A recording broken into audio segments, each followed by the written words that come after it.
Hello बच्चों, let's read this question. The question says an inductor L is equal to 1/100 pi henry, a capacitor C is equal to 1/500 pi farad and a resistance 3 ohm is connected in series with an AC voltage source as shown in the figure.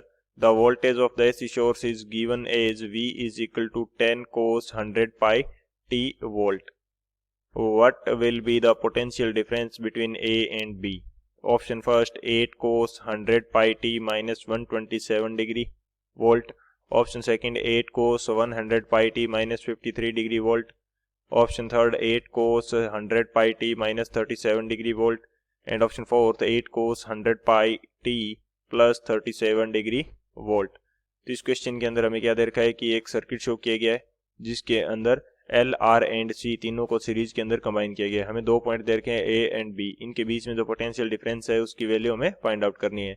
तो बात करते हैं की concept की यदि बात की जाए तो इस क्वेश्चन के लिए हमारे पास क्या की कंसेप्ट यूज होने वाला है वो देख लेते हैं. सबसे पहले तो हम यहाँ पे बात करते हैं कि जब हम सीरीज के अंदर एल आर एंड सी को यूज करते हैं तो हमारे पास जो सोर्स का वोल्टेज होगा वो कितना रहता है.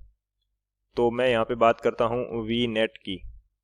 वी नेट ये हमारे पास कितना रहेगा, ये वैल्यू रहती है हमारे पास V R square plus V C minus V L का स्क्वेयर एंड इस पूरे की क्या हो जाएगी पावर 1/2 या बोल सकते हैं कि रूट ओवर हो जाएगा. तो ये किस कंडीशन के अंदर है, जब हमारे पास वी सी की वैल्यू क्या है वी एल से ज़्यादा है. और सेकेंडली हम बोल सकते हैं या फिर हमारे पास क्या है एक्स सी की वैल्यू किससे ज़्यादा है, एक्स सी की वैल्यू एक्स एल से ज़्यादा है. उस कंडीशन के अंदर हमारे पास ये रहने वाला है क्योंकि according to Ohm's law V क्या होता है I इंटू आर. और सीरीज के अंदर I जो करंट है वो सेम रहेगा तो V directly proportional to resistance रहेगा. और L एंड C के लिए जो रेजिस्टेंस होता है वो रिएक्टेंस के रूप में फाइंड आउट करते हैं, वो XL एंड XC के फॉर्म में होता है. तो जिसका ज़्यादा रिएक्टेंस होगा उसके ऊपर पोटेंशियल ड्रॉप भी ज़्यादा होगा. तो इस कंडीशन के अकॉर्डिंग वी नेट जो है वो हमारा इस प्रकार से रहेगा. बेसिकली LCR सर्किट के अंदर क्या होता है कि जो V होता है यानी कि पोटेंशियल ड्रॉप होता है ये कुछ इस प्रकार से रहता है.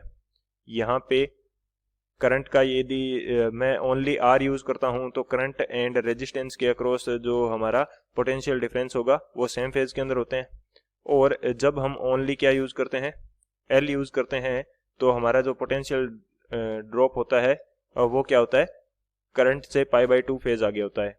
और C के अंदर जब हम यूज करते हैं तो जो करंट होता है वो π/2 फेज से आगे रहता है पोटेंशियल ड्रॉप VC से. तो इसके अकॉर्डिंग जिसकी वैल्यू VC या VL में से ज़्यादा होगी तो वो एक कंपोनेंट बनाएगा VL माइनस VC या VC माइनस VL.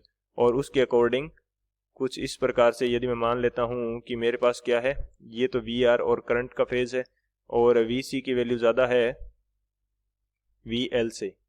VC की वैल्यू किससे ज़्यादा है VL से.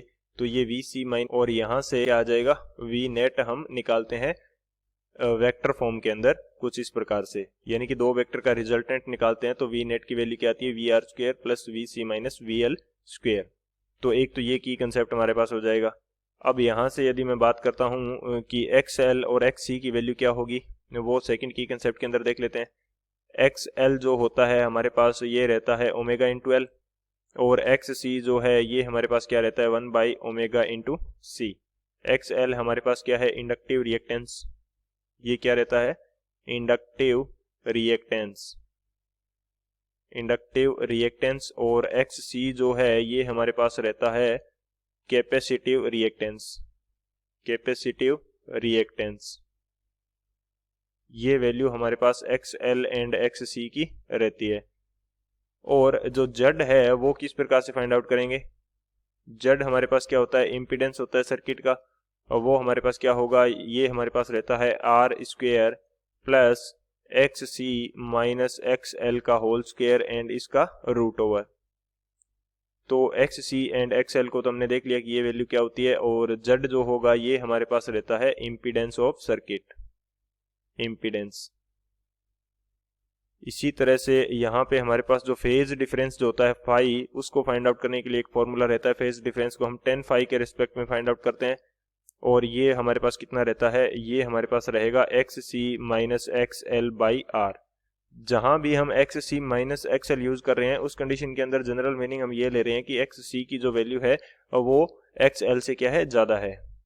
तो एक्स एल और एक्स सी का ये रिलेशन रहता है। X C minus X L by R क्या रहेगा, फेज डिफरेंस रहेगा।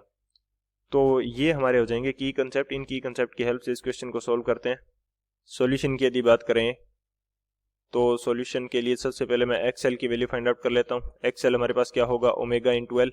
ओमेगा किस प्रकार से फाइंड आउट करेंगे, क्वेश्चन को यदि एक बार फिर से देखें तो हमें जो वी है उसकी वैल्यू गिवन है।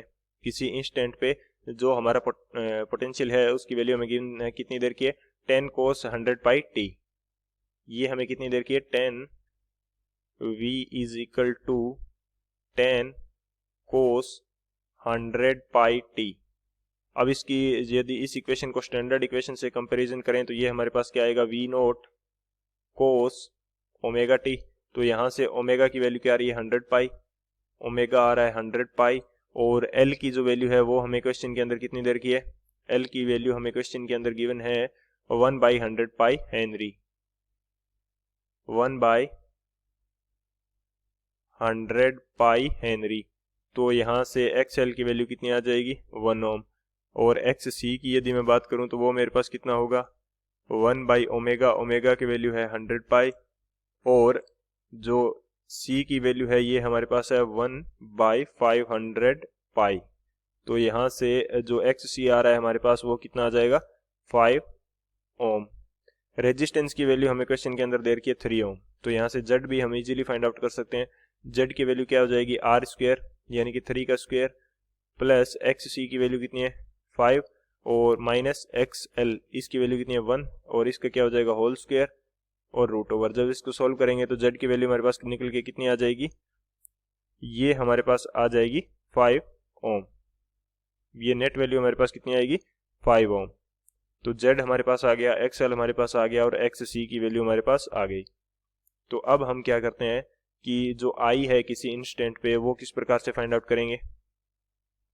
आई को हम फाइंड आउट कर सकते हैं v बाई जेड से, क्योंकि जो ओम्स लॉ के according v is equal to I R होता है। तो आई यहाँ से क्या आ जाएगा, v बाई आर। आर क्या होता है, किसी जिस रेजिस्टेंस के अंदर करंट फ्लो हो रहा है उस रेजिस्टेंस की वैल्यू। हम पूरे सर्किट की बात कर रहे हैं तो हम यहाँ पे क्या यूज करेंगे, जेड यूज करेंगे, और v क्या हो जाएगा, उस सर्किट का पोटेंशियल डिफरेंस या पोटेंशियल ड्रॉप हो जाएगा उस सर्किट के अलोंग। तो v की जो वैल्यू है ये हमें क्वेश्चन के अंदर दे रखी है 10 कोस 100 पाई टी। ये हमें कितनी देर की है, 10 कोस 100 पाई टी, और z की जो वैल्यू है ये हमने फाइंड आउट कर ली 5। तो जो i की वैल्यू है ये हमारे पास कितनी आएगी, ये हमारे पास आ जाएगी 2 कोस 100 पाई टी। और अब हमारे पास एक चीज यहाँ पे देखने वाली क्या है कि फेज डिफरेंस होगा कुछ ना कुछ, क्योंकि एक्स सी की वैल्यू क्या है, एक्स एल से ज्यादा है। रेजोनेंस की भी कंडीशन नहीं है, यानी कि एक्स एल और एक्स इक्वल भी नहीं है, एक्स सी की वैल्यू ज्यादा है, तो यहाँ पे कुछ ना कुछ फेज डिफरेंस रहेगा। तो फेज डिफरेंस 10 फाई ये हमारे पास कितना हो जाएगा, ये वैल्यू रहती है X C minus X L by R. X C की वैल्यू कितनी है 5, और एक्स एल की वैल्यू कितनी है 1, आर की वैल्यू हमारे पास कितनी देर की है 3। तो 10 फाई की वैल्यू कितनी आ जाएगी, 4/3। तो फाई हमारे पास कितना आ जाएगा, 53 डिग्री। 53 डिग्री। और एक्स सी की वैल्यू ज्यादा है, यानी कि जो नेचर है सर्किट की वो कैसी है, circuit is of capacitive nature. Circuit is of capacitive nature, यानी कि जो हमारा करंट है वो लीड करेगा वोल्टेज को। So current will lead voltage by 53 degree. क्योंकि जब हमारे पास कैपेसिटिव नेचर का होता है तो करंट क्या करता है, लीड करता है, और जब सर्किट हमारे पास इंडक्टिव नेचर का होगा तो वहां पे वोल्टेज लीड करेगी करंट को। यहाँ पे हमारा क्या है, कैपेसिटिव नेचर का, तो कौन लीड करेगा, जो करंट है वो लीड करेगा। अब हम बात करते हैं कि किस प्रकार से जो करंट है इसका टाइम के साथ वेरिएशन फाइंड आउट करेंगे। तो जो करंट की हमने वैल्यू फाइंड आउट करी है उसके अंदर 53 डिग्री का जो फेज एंगल है वो भी ऐड करना पड़ेगा। फेज एंगल हमारे पास क्या है 53 डिग्री, तो ये क्या हो जाएगा 2 cos 100 पाई t plus 53 degree plus 53 degree. ये हमारे पास क्या आएगा, करंट का जो वेरिएशन है टाइम के साथ वो आ जाएगा। हमें क्या फाइंड आउट करना है क्वेश्चन के अंदर, क्वेश्चन के अंदर हमें पॉइंट ए एंड बी के बीच में पोटेंशियल डिफरेंस फाइंड आउट करना है। तो उसकी बात करते हैं अब। तो पोटेंशियल ड्रॉप की यदि बात करें तो किसी भी, यहाँ पे मैं एक सिंपल एग्जांपल से आपको समझाना चाहता हूँ कि मेरे पास यदि कोई रेजिस्टेंस है कुछ इस तरह से और इसके across A and B point मैंने ले लिए, तो यहाँ पे यदि मेरे को ए एंड बी के across potential drop find out करना है तो ये मैं किस प्रकार से फाइंड आउट करूंगा, आई इंटू आर से, जितने इसके अंदर करंट फ्लो हो रही है इंटू इस रेजिस्टेंस की वैल्यू आई इंटू आर, ये मेरा क्या हो जाएगा पोटेंशियल ड्रॉप हो जाएगा। इसी तरह से मैं इन दो पॉइंट्स के लिए क्या फाइंड आउट करूंगा, जो मेरे को क्वेश्चन में ए एंड बी पॉइंट दिए हैं इनके लिए मैं फाइंड आउट करूंगा पोटेंशियल ड्रॉप। तो वी ए बी जो है ये मेरा क्या होगा, ये मेरा किसके इक्वल हो जाएगा, करंट आई इसके अंदर फ्लो हो रहा है इनटू इनकी जो वैल्यू है इम्पीडेंस की या रिएक्टेंस की, जेड डैश बोल देता हूं मैं इसको, जेड डैश इसके इक्वल हो जाएगा। और जेड डैश हमारा क्या है, ये हमारा है reactance, of reactance between point A and B, reactance between point A and B, A and B के बीच में रिएक्टेंस है वो है। और जेड डैश की वैल्यू किसके इक्वल हो जाएगी, ये हमारे पास हो जाएगी X C minus X L के इक्वल। बेसिकली रिएक्टेंस होता रेजिस्टेंस ही है, यानी कि कैपेसिटर और जो हमारा इंडक्टर है इन दोनों के लिए रिएक्टेंस वर्ड यूज करते हैं रेजिस्टेंस की जगह, तो ये बेसिकली रेजिस्टेंस ही होगा। तो x C minus X L हो जाएगा रिएक्टेंस। तो आई की वैल्यू हमने कितनी फाइंड आउट करी है, आई की वैल्यू हमने फाइंड आउट कर ली 2 cos 100 pi T plus 53 degree. और जो जेड की वैल्यू है ये हमारे पास कितनी है, जेड डैश की वैल्यू ये है हमारे पास x C minus X L, x C की वैल्यू हमारे पास कितनी है 5 और एक्स एल की वैल्यू है 1, तो ये 4 हो जाएगा। तो मल्टीप्लाई कर दूं इसको 4 से। अब मैंने यहाँ पे एक क्या छोड़ा है, एक ब्लैंक स्पेस थोड़ा सा छोड़ा है। ये किस लिए छोड़ा है, क्योंकि हमारे पास जो नेचर है सर्किट का वो कैसा है, कैपेसिटिव नेचर का है। और कैपेसिटिव नेचर के अंदर क्या होता है, करंट लीड करता है, वोल्टेज लैग करेगा। तो वोल्टेज लैग करेगा तो उसके लिए मैं माइनस 90 डिग्री कर देता हूँ यहाँ पे, क्योंकि जब हम ओनली कैपेसिटर यूज करते हैं तो जो करंट है और वोल्टेज है कैपेसिटर के अंदर उनके बीच में 90 डिग्री का क्या होता है, ये होता है वेरिएशन। यानी कि वहां पे 90 डिग्री से करंट क्या होता है आगे होता है और वोल्टेज 90 डिग्री से पीछे होता है। तो मैं यहाँ पे माइनस 90 डिग्री यूज करूंगा, तो यहाँ पे जो मेरा पूरा सर्किट है जिसके अंदर L C and R use किए गए हैं उनके लिए मेरे पास क्या आ जाएगा, फेज डिफरेंस आ जाएगा। तो ये वैल्यू कितनी आएगी, जब 4 से मल्टीप्लाई कर देंगे तो ये आ जाएगा 8 cos 100 पाई टी और माइनस 90 डिग्री से प्लस 53 डिग्री ऐड करेंगे तो ये हमारे पास कितना आ जाएगा, माइनस 37 डिग्री। तो ये हमारे पास आ जाएगा ए और बी के बीच में जो पोटेंशियल डिफरेंस है वो आ जाएगा।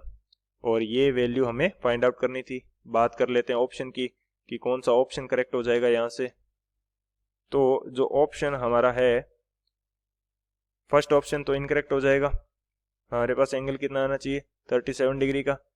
बी जो है ये हमारा इनकरेक्ट हो जाएगा, 37 नहीं है हमारा।